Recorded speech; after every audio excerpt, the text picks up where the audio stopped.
Dis Siri, ouvre les rideaux.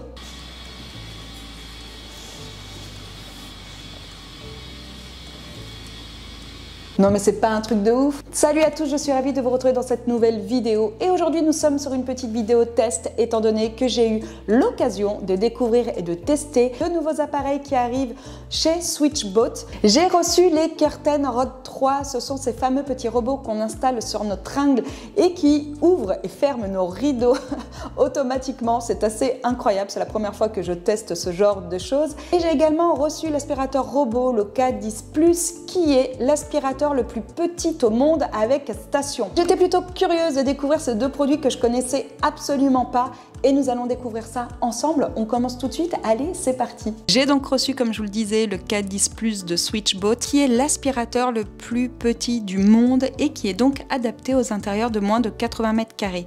Comme vous pouvez le voir, il est plus petit que les modèles traditionnels. Le robot fait 25 cm de diamètre et la station fait 32 cm de hauteur pour 17 cm de largeur. Il est 2 fois plus petit que les modèles traditionnels, mais il offre une grande capacité de nettoyage et nous allons voir ça ensemble. À l'intérieur de la station, on y trouve les serpillères nettoyantes jetables, 2 sacs à poussière, un filtre de change ainsi que le socle pour mettre les fameuses serpillères.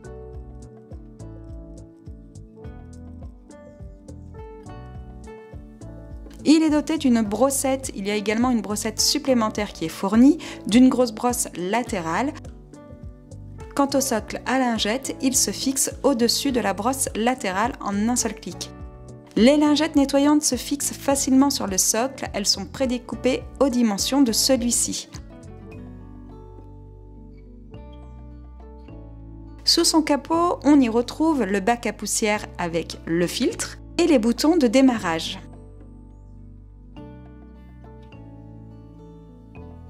Pour le mettre en route, il nous suffit d'installer l'application SwitchBot.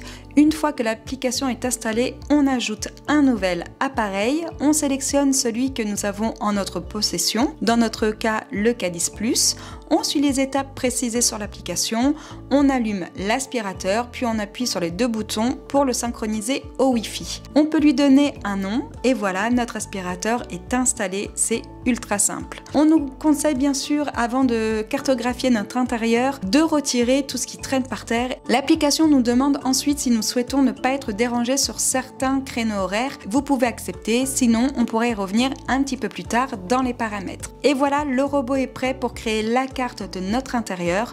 Je vais donc le lancer et il va vadrouiller dans toute la maison pour créer la carte de notre logement. Pour scanner tout le rez-de-chaussée de notre maison, à noter que j'ai fermé le bureau et la buanderie, le robot va mettre environ un peu moins de 2 heures. Il sera venu se recharger une fois et comme nous sommes sur un petit modèle, je m'attendais bien évidemment à ce qu'il vienne se recharger.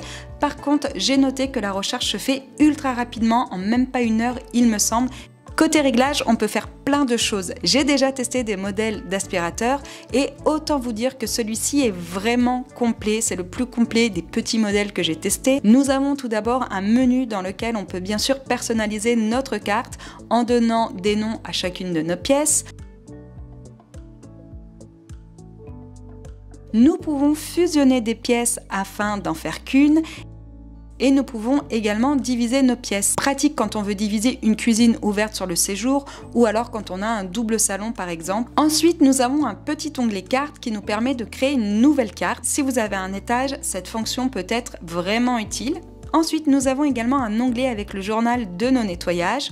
Nous pouvons également choisir la langue de notre robot. Le français n'étant pas encore disponible, je l'ai mis en anglais. Sur le côté de l'application, on y retrouve le type de nettoyage, lavette ou brossette. Nous avons également la petite icône pour vider le bac à poussière. Et de l'autre côté, nous pouvons créer des limites virtuelles afin que notre aspirateur ne sorte pas dehors par exemple. Moi, je vous le dis à chaque fois, mais j'en mets toujours au niveau des baies vitrées de la maison. Ça évite que l'aspirateur sorte dehors lorsque les baies sont ouvertes et nous pouvons également créer des zones où l'aspirateur ne passera pas ou alors des zones où il passera en mode aspiration mais pas en mode serpillière. Nous pouvons également créer un plan de nettoyage, c'est-à-dire que l'on peut régler la puissance d'aspiration ainsi que le nombre de passages pièce par pièce. Par exemple, dans la cuisine, je mets toujours une puissance d'aspiration élevée ainsi que 2 passages. Nous pouvons également créer des zones de nettoyage. Ça, personnellement, je trouve ça plutôt pratique. Je sais que tous les aspirateurs ne le font pas, donc j'ai vraiment trouvé ça plutôt cool que celui-ci le propose. Ça permet d'envoyer l'aspirateur uniquement là où on en a besoin, par exemple sous un dessous de table ou alors autour d'un îlot. Bref, ça permet vraiment de localiser son nettoyage. On va profiter de cette petite zone de passage justement que j'ai créée pour faire un test. J'ai donc mis du chocolat en poudre par terre et j'avoue, je me suis un petit peu lâchée sur la quantité, c'est n'importe quoi. Pour ce nettoyage, je sélectionne le nombre de fois que je souhaite qu'il passe, donc je vais opter pour 2 et je vais également changer la puissance d'aspiration. Comme vous pouvez le voir, nous avons 4 puissances différentes. Quiet qui est l'aspiration sans bruit et qui pour le coup ne fait pas du tout de bruit, c'est assez dingue. Lorsqu'on lance l'aspirateur sur 2 passages, il va faire un premier passage dans la longueur de la pièce ou de la zone, puis un second passage dans la largeur, ce qui permet un nettoyage efficace. Une fois le passage en mode aspiration terminé, je vide le réservoir à poussière. Ensuite, pour peaufiner le nettoyage, je vais placer la serpillière jetable sur son socle, que je vais ensuite bien sûr installer sur le robot et je vais également l'envoyer dans ma zone prédéfinie pour un nettoyage de 2 passages. Lorsque le robot fonctionne en mode serpillière, il est toujours en mode silencieux, soit quiet, qui est comme vous pouvez le voir, ultra silencieux, ça ne fait pas du tout de bruit, c'est assez dingue.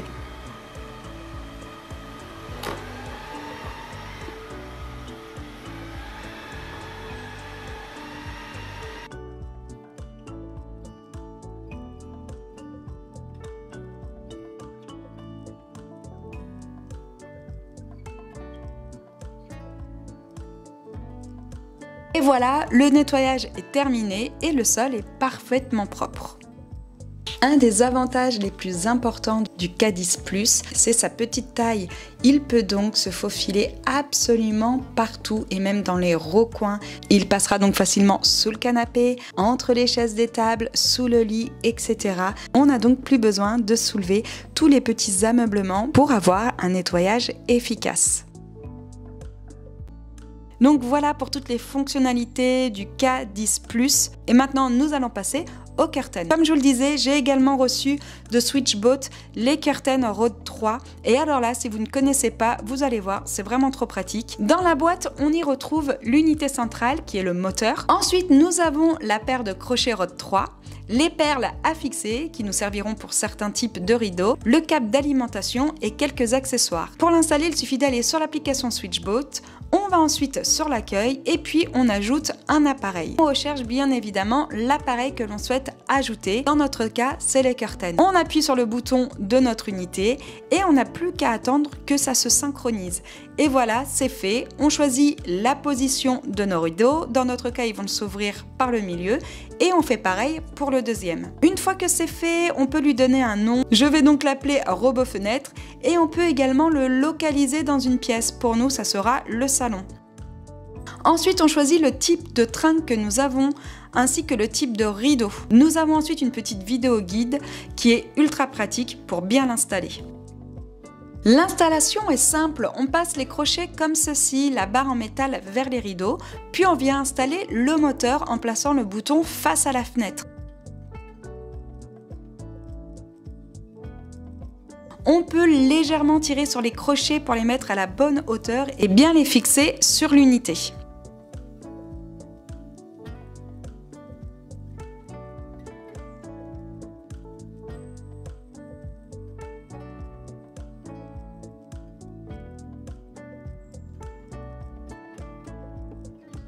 Ensuite, on va placer les fixations magnétiques au niveau du point de départ des robots. On utilise la petite lingette pour retirer toutes les poussières et saletés et on vient les fixer correctement à égale distance. Et une fois installés, on n'a plus qu'à placer les curtains dessus. On retourne sur l'application, puis on fait le calibrage intelligent. On s'approche de nos rideaux pour voir celui qui clignote et on indique si c'est le gauche ou le droite. Et bien voilà, nos rideaux s'ouvrent tout seuls, c'est magique!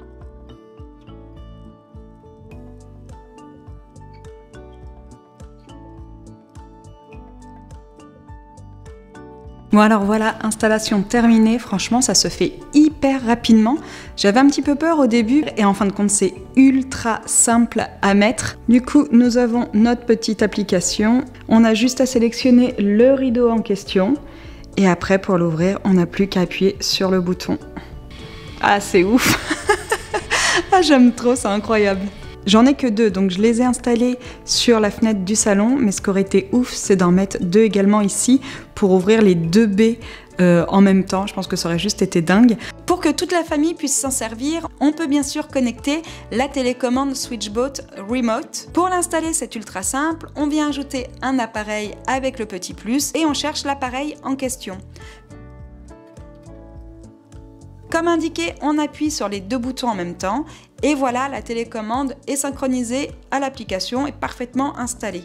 Après, on peut choisir quelle fonction aura le bouton du haut et quelle fonction aura le bouton du bas. Je vais en sélectionner un pour l'ouverture complète des rideaux et l'autre pour la fermeture complète des rideaux.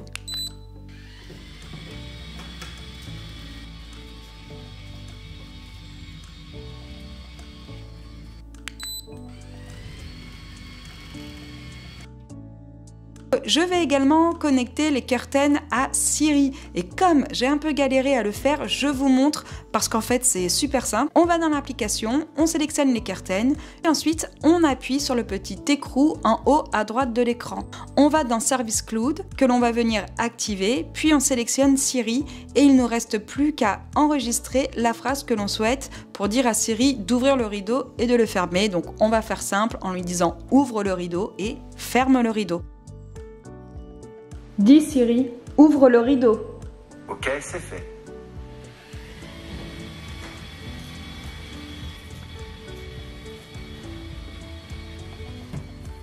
Dis Siri, ferme le rideau. Ok, c'est fait.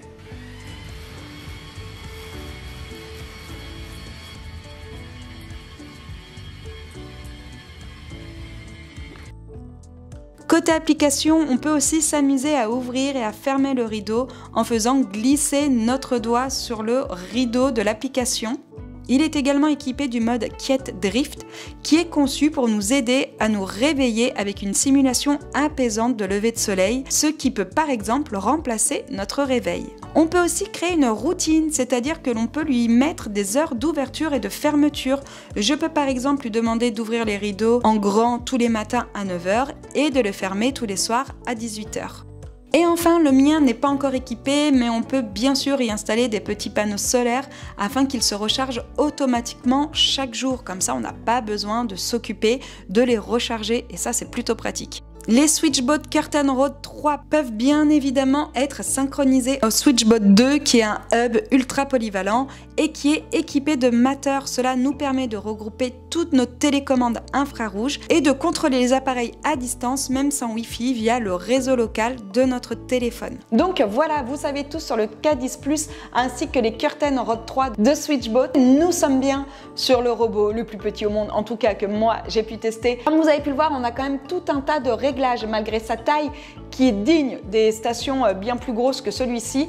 Et franchement, j'ai été assez étonnée parce que j'ai testé il y a quelques temps un petit aspirateur sans station, mais vraiment un petit modèle qui nous permet absolument pas de faire tout ça d'un point de vue réglage. Donc celui-ci est vraiment complet. On est vraiment sur le même type de réglage, de cartographie, de paramètres, des stations beaucoup plus grosses. Donc il va vraiment être dédié à une clientèle qui cherche une bonne aspiration. Et aussi aux personnes qui sont un petit peu en manque de place. Vu sa petite taille, on peut le caser à peu près partout. Ça, c'est vraiment top parce qu'on sait à quel point, et je vous le dis à chaque fois, à quel point les stations de lavage peuvent prendre de la place. Donc je trouve ça plutôt cool d'avoir pensé à un petit modèle mais qui reste performant. Donc le point fort du K10 Plus, c'est clairement sa puissance d'aspiration mais aussi le fait qu'il est un mode silencieux et c'est le premier vrai mode silencieux que j'essaie. Alors bien sûr, ça fait un petit peu de bruit, mais quand vous l'envoyez en mode silencieux et notamment quand il est en mode serpillière, Franchement, on peut faire dormir un enfant à côté, il ne fait vraiment pas de bruit. Son autre point fort, c'est bien sûr la capacité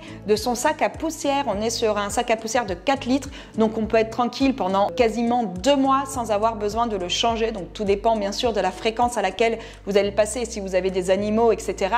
Côté point faible, parce que vous le savez, j'aime toujours leur trouver des trucs. La première chose, c'est qu'il n'est pas totalement en français. Donc on a une partie de l'application qui est en français et l'autre qui est en anglais. Donc je me suis rapprochée auprès de la marque qui m'a confirmé qu'à la nouvelle mise à jour en décembre, il serait totalement en français. Donc ça, c'est plutôt cool. Et ensuite, j'ai également mis un petit point sur la lavette parce qu'on est sur des lavettes jetables. Donc je pense que c'est pas forcément ce qu'il y a le plus pratique. Néanmoins, elles sont hyper imbibées, elles sentent super bon.